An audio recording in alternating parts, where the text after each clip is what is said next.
नमस्कार, AB news खबरको दैनिक अनि पृथक प्रस्तुति एबी न्यूज एट देशमा आजमा स्वागत छ। साना खबर या ठुला खबर जसले समाजलाई सकारात्मक दिशातर्फ डोर्याउँछ या त्यस्ता खबर जसले सम्बन्धित पक्षलाई सचेत बन्न खबरदारी गर्छ। खबर हरपल अनि निरन्तर देशैभर रहेका हाम्रा खबरदाताहरूको सामूहिक प्रस्तुति एबी न्यूज एट देशमा आज आउनुहोस् सुरु गरौँ। नमुना विद्यालयको रूपमा छनौट भएको मोदी गाउँपालिका 6 को नवजागृति माध्यमिक विद्यालयको पूर्वाधार अनुगमन गरिएको छ। मोदी गाउँपालिकाको अध्यक्ष सहित प्राविधिक टोलीले निर्माणाधीन पूर्वाधारको अनुगमन गरेको हो। इन्जिनियरिङ तर्फको अध्ययन भइरहेको र नेपाल सरकारबाट नमुना विद्यालयमा छनौट भई कार्यान्वयनमा रहेको विद्यालयको अनुगमन गरिएको हो। अनुगमन गर्दै मोदी गाउँपालिकाका अध्यक्ष हिरादेवी शर्माले व्यवस्थापन समिति गठनमा भइरहेको समस्या समाधान गर्दै असल अभ्यास भइरहेको विद्यालयको वृद्धि विकासका लागि गाउँपालिका लागि परिरहेको बताइन्। 800 विद्यार्थी रहेको विद्यालयमा विज्ञान प्रयोगशाला, कम्प्युटर प्रयोगशाला र इन्जिनियरिङ प्रयोगशालाको लागि 3 तलाको भवन निर्माण कार्य भइरहेको हो। करिब 5 करोडको लागतमा निर्माण भइरहेको भवनको गुणस्तर मापन गर्न पनि गाउँपालिकाले नियमित अनुगमन प्राविधिक रोहबरमा काम गरिरहेको जनाएको छ। नमुना विद्यालयको रूपमा छनौट भएपछि पूर्वाधारको काम तीव्र हुँदै आएको विद्यालयले जनाएको छ। कक्षा 9, 10, 11, 12 गरी 4 वटा कक्षामा सिभिल इन्जिनियरिङको अध्ययन भइरहेको विद्यालयले जनाएको छ। गाउँपालिकामा नमुना विद्यालयको रूपमा छनौट भएको नवजागृति पहिलो विद्यालय हो।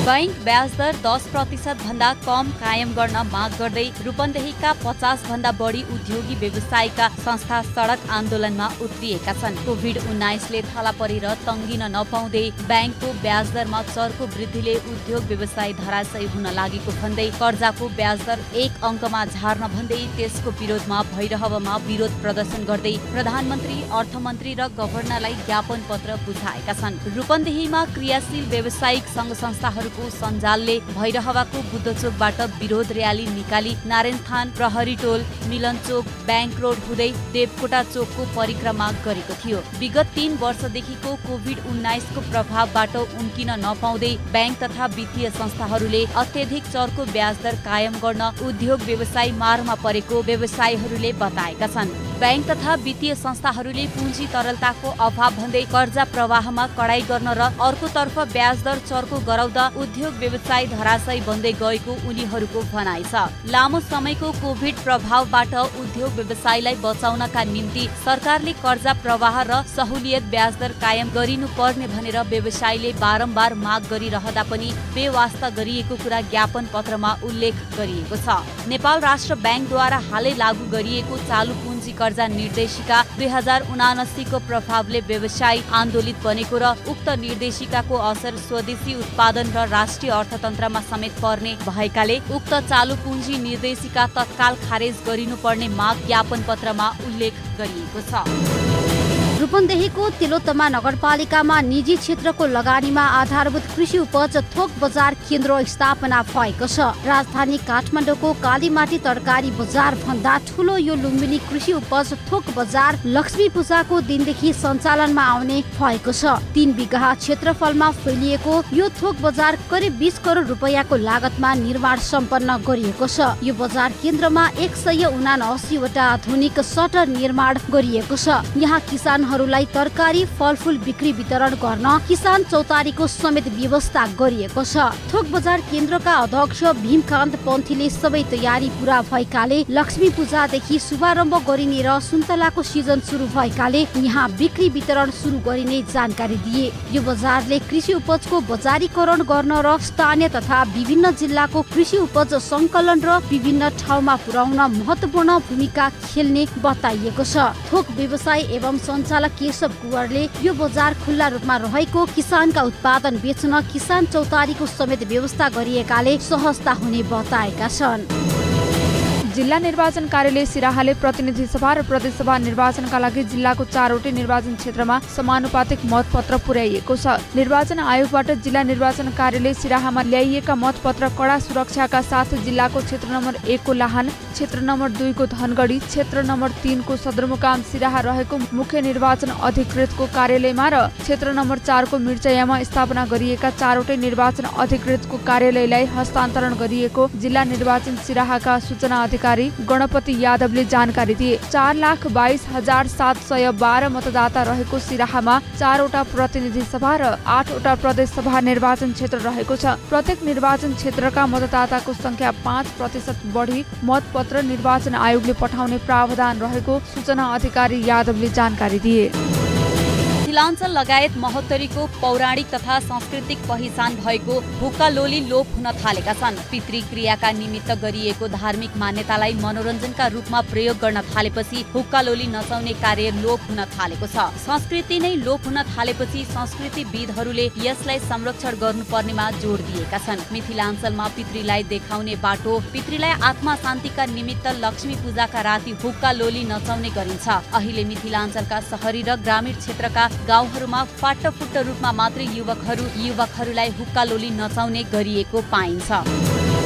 कालीगण्डकी नदी सभ्यताको संरक्षण सँगै प्राकृतिक स्रोत तथा सम्पदाको उचित सदुपयोगमा ध्यान दिनुपर्ने सरकारवालाहरूले बताएका छन्। प्रो पब्लिक जनहित संरक्षण मञ्च र रामपुर नगरपालिकाको संयुक्त आयोजनामा रामपुरमा भएको कालीगण्डकी उपत्यका संरक्षणका चुनौती र अवसरहरू विषयक अन्तर्क्रिया संवाद कार्यक्रममा सहभागी सरकारवालाहरूले प्राकृतिक स्रोतको वैज्ञानिक ढङ्गबाट प्रयोग हुनुपर्ने बताएका हुन्। कालीगण्डकी नदी डाइभर्सनको विरुद्धमा स्थानीय तहहरू लागिरहेको अवस्थामा सर्वोच्चमा परेको रिट र रिटसँगै प्राकृतिक स्रोत उपभोग बन्द हुँदा परेको समस्या र समाधानका उपाय खोजीका लागि अन्तर्क्रिया भएको थियो। जिल्ला समन्वय समितिका पाल्पाका प्रमुख टङ्कनाथ खनालले काली नदी बेसीको शहरीकरणमा काली नदीले महत्त्वपूर्ण योगदान खेलेको बताउँदै विकाससँगै पर्यावरण संरक्षण प्रवर्धनका लागि यस क्षेत्र स्थानीय तहहरू हातेमालो गरेर अघि बढ्नुपर्ने बताए। पालिकाहरूलाई सहकार्य गरी छलफलबाट अघि बढ्न अनुरोध गरे।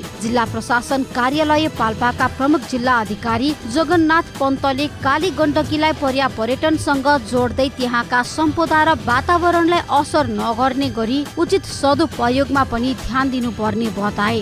कार्यक्रमको विषयमा जानकारी गराउँदै काली नदी सभ्यता संरक्षणका लागि सक्रिय वरिष्ठ अधिवक्ता प्रकाश मणि शर्माले काली गण्डकी सभ्यताको संरक्षणका लागि डाइभर्सनको विरुद्धमा मुद्दा दायर गरेको बताए। पाणिनी गाउँपालिकाको दुर्गा फाँटमा अपाङ्गता परिचय पत्र शिविर सम्पन्न भएको छ। पाणिनी गाउँपालिकाको कार्यालय दुर्गा फाँटमा अपाङ्गता परिचय पत्र शिविर सम्पन्न भएको हो। शिविरमा गाउँपालिका भित्र रहेका अपाङ्गता भएकाहरूलाई क, ख, ग र घ वर्गमा वर्गीकरण गरिएको छ। शिविरमा 141 जना अपाङ्गता भएकाहरूको परीक्षण गरी अपाङ्गताको अवस्थाको आधारमा 79 जना अपाङ्गता भएकाहरूलाई परिचय पत्र वितरण गरिएको पाणिनी गाउँपालिकाका प्रमुख प्रशासकीय अधिकृत भूमलाल भुसालले जानकारी दिए। प्रशासकीय अधिकृत भुसालका अनुसार 4 जना महिला 5 जना पुरुष गरी 9 जनालाई क वर्ग, 12 जना महिला 23 जना पुरुष गरी 35 जनालाई ख वर्ग, 5 जना महिला 11 जना पुरुष गरी 16 जनालाई ग वर्ग र 5 जना महिला 14 जना पुरुष गरी 19 जनालाई घ वर्गमा वर्गीकरण गरी परिचय पत्र वितरण गरिएको हो। अपाङ्गताको प्रकृति, वर्गीकरण र अवस्थाको आधारमा अपाङ्गता भएका व्यक्तिले पाउने सेवा सुविधा र अवसरको प्राथमिकीकरण गर्न सहज होस् भनी अपाङ्गता भएकाहरूलाई परिचय पत्र वितरण गर्ने गरिन्छ। पूर्ण अशक्त अपाङ्गतालाई क वर्ग, अति अशक्त अपाङ्गतालाई ख वर्ग, मध्यम अपाङ्गतालाई ग वर्ग र सामान्य अपाङ्गता भएकालाई घ वर्ग गरी वर्गीकरण गरिएको छ।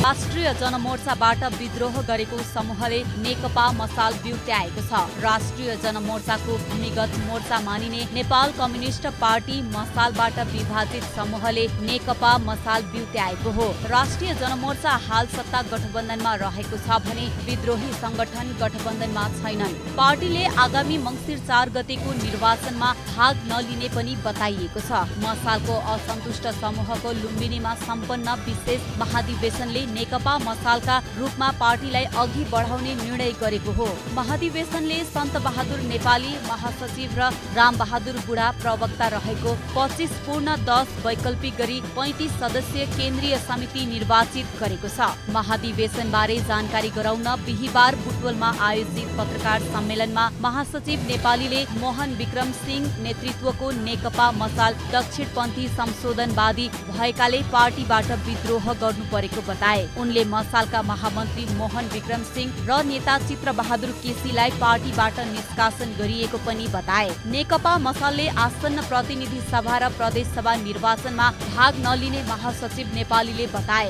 मसालको पार्टीको मूल संरचना भूमिगत रहने तर जिल्ला स्तरका नेता खुला हुने उनले जानकारी दिए। पार्टी पोलिट ब्युरो सदस्यहरू कृष्णराज पौडेल बागलुङ, अर्घाखाँची, प्युठान सहित 40 भन्दा बढी जिल्लामा पार्टीको संगठन बनेको जानकारी दिए। मुलुकमा भ्रष्टाचार र बेथिति व्याप्त रहेको पनि बताए।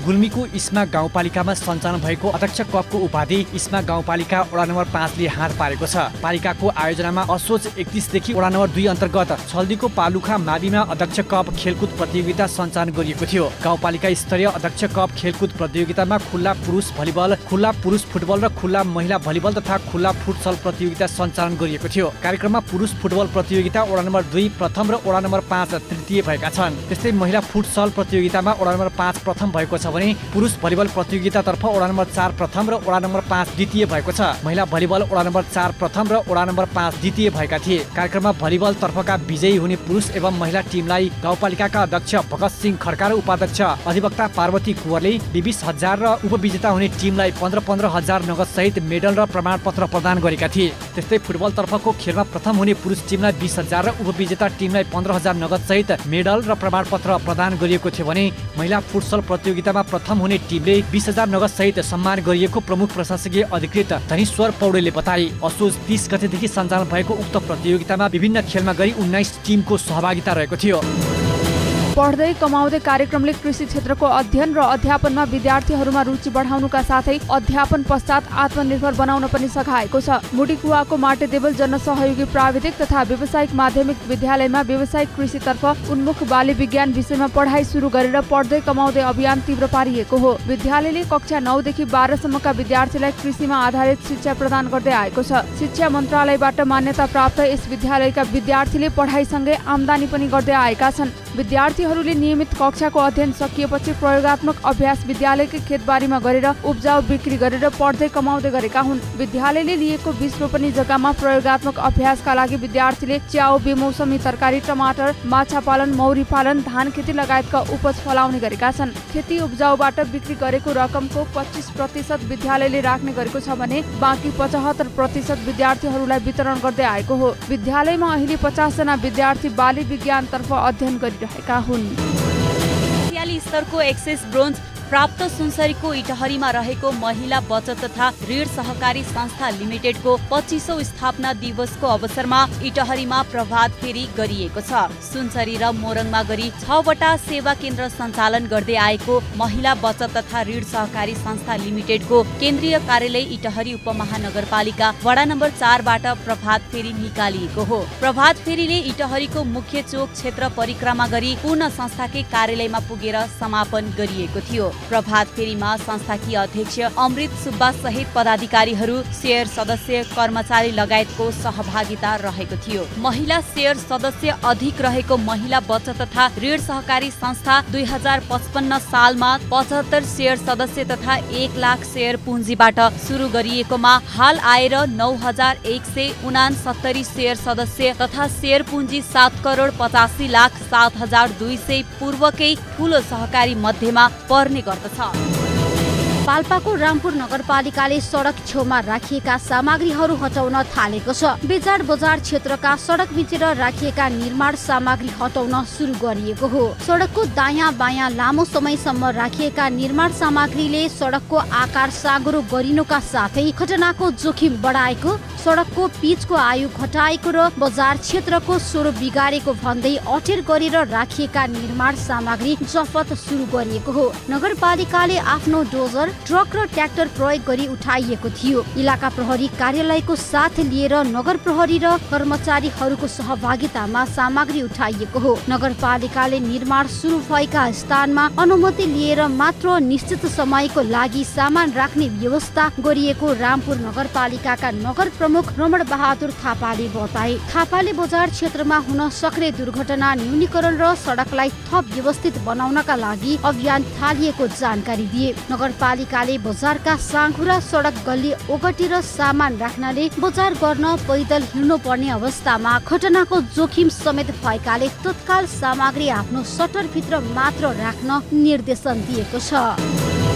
पलेवास नगरभित्र हुने व्यक्तिगत घटना दर्ता तथा सामाजिक सुरक्षा भत्ता वितरण व्यवस्थित गराउन वडा सचिव, वडा सहायक तथा नगरपालिकाका कर्मचारीहरूलाई प्रविधि मैत्री तालिम दिएको छ। नगरपालिकाले नगरका 11वटै वडाका सचिव, वडा सहायक, नगरभित्र सामाजिक सुरक्षा भत्ता वितरणमा जिम्मेवारी पाएका बैंकका कर्मचारी सहितलाई एकैसाथ प्रशिक्षण गराएको हो। विगतका वर्षहरूदेखि नै व्यक्तिगत घटना दर्ता अनलाइन मार्फत तथा सामाजिक सुरक्षा भत्ता बैंकिङ सहित विद्युतीय प्रणालीबाटै वितरण गर्दै आएको नगरपालिकाले यो वर्ष त्यससँग सम्बन्धित तथ्याङ्क थप सुरक्षित गर्न र भर्चुअल प्राइभेट नेटवर्क सम्बन्धी तालिम आयोजना गरेको हो। तालिममा सहभागीहरूलाई व्यक्तिगत घटना दर्ता तथा सामाजिक सुरक्षा, विधुर पुरुष तथा एकल महिलाको सामाजिक संरक्षण प्रोत्साहन भत्ता सम्बन्धित ऐन, नियम, नियमावली र कार्यविधिको बारेमा प्रशिक्षण गराइएको हो। कार्यक्रममा नगर प्रमुख गंगाधर तिवारीले नगरको सेवा प्रविधि अनुकूल र नागरिक मैत्री बनाउन प्राविधिक तालिम दिएको बताए। कार्यक्रममा पञ्जीकरण शाखा प्रमुख कृष्ण प्रसाद पौडेल, सूचना प्राविधिक अधिकृत कमल गौतम र पञ्जीकरण शाखाका MIS अपरेटर लकास सुवेदीले तालिमको सहजीकरण गरेका थिए। तालिम उपप्रमुख शोभा कुमारी छेत्रीको अध्यक्षतामा सम्पन्न भएको हो। सामान्य बिरामी हुँदा पनि सिटामोलको अभावमा पर्दै आएका हेटौडा उपमहानगरपालिका 15 चिप्लेटीका जनता गाउँमै औषधि सहितको स्वास्थ्य सुविधा पाउने भएपछि दङ्ग परेका छन्। छिमेकी 12 जिल्ला हुँदै जानुपर्ने गाउँका उपमहानगरपालिकाले शहरी स्वास्थ्य केन्द्र सञ्चालनमा ल्याएसँगै स्थानीय बासिन्दालाई सामान्य सिटामोलकै लागि बाराके, अम्लेखगञ्ज र रत्नपुरसम्म पुग्नुपर्ने बाध्यताबाट मुक्त भएका हुन्। 2 रुपैयाँको सिटामोल लिन जानकै लागि 300 रुपैयाँसम्म अटोको भाडा तिर्नुपर्ने अवस्था थियो। अहिले त्यो समस्याबाट मुक्त भएका छौं, स्थानीय बुद्धिमाया स्याङ्बोले बताइन्। गाउँमा कामको व्यवस्था छैन, औषधिकै लागि लामो समय हिँड्नुपर्ने बाध्यता थियो। स्वास्थ्य केन्द्र सञ्चालनसँगै समस्याको समाधान भएको महसुस भएको उनले बताइन्। नगरपालिकाको बासिन्दा भए पनि स्वास्थ्य सुविधाको महसुस गर्न नपाएका चिप्लेटीका बासिन्दा गाउँमै शहरी स्वास्थ्य केन्द्र सञ्चालनमा आएसँगै निकै खुसी देखिएका छन्। सदरमुकाम हेटौडाबाट करिब 3 घण्टाको सवारी यात्रामा बाराको अम्लेखगञ्ज हुँदै चिप्लेटी पुग्न सकिन्छ। करिब 160 घर परिवार रहेको चिप्लेटीबाट वडा कार्यालयमा सञ्चालनमा रहेको स्वास्थ्य केन्द्रसम्म आउनका लागि 3 घण्टाको पैदल यात्रा गर्नुपर्ने बाध्यता थियो। मङ्सिर 4 गते हुने प्रतिनिधि तथा प्रदेशसभा निर्वाचनका लागि सिन्धुली जिल्ला क्षेत्र नम्बर 2 का उम्मेद्वारहरूले विकास र समृद्धिका एजेन्डाहरूलाई चुनावी मुद्दा बनाइरहेका छन्। उम्मेदवारी दिएपछि आफ्नो चुनावी क्षेत्रमा बैठक, भेटघाट जस्ता कार्यक्रममा सहभागी भइरहँदा उम्मेद्वारहरूले जिल्लाको भौतिक विकास तथा आर्थिक समृद्धि गर्ने कुरालाई स्थानीयका बीचमा उठाउँदै आएका हुन्। 2 प्रतिनिधि सभा र 4 प्रदेश सभा निर्वाचन क्षेत्र रहेको सिन्धुली जिल्लामा एमाले र सत्ता गठबन्धन दलका उम्मेद्वारहरूका बीच तीव्र चुनावी प्रतिस्पर्धा हुने देखिएको छ। निर्वाचनका लागि विभिन्न राजनीतिक दल तथा केही स्वतन्त्र तर्फबाट उम्मेद्वार बनेका व्यक्तिहरूले आफ्नो निर्वाचन क्षेत्र विकास र जनताको सेवा गर्ने कुरा बताउँदै जनताका बीचमा मत माग्ने कामको थालनी गर्न थालेका छन्। सिन्धुली जिल्लामा प्रतिनिधि सभा र प्रदेश सभाको निर्वाचनका लागि कुल 40 जना उम्मेद्वारहरू चुनावी अभियानमा हुमिँदै आफ्नो निर्वाचन क्षेत्रमा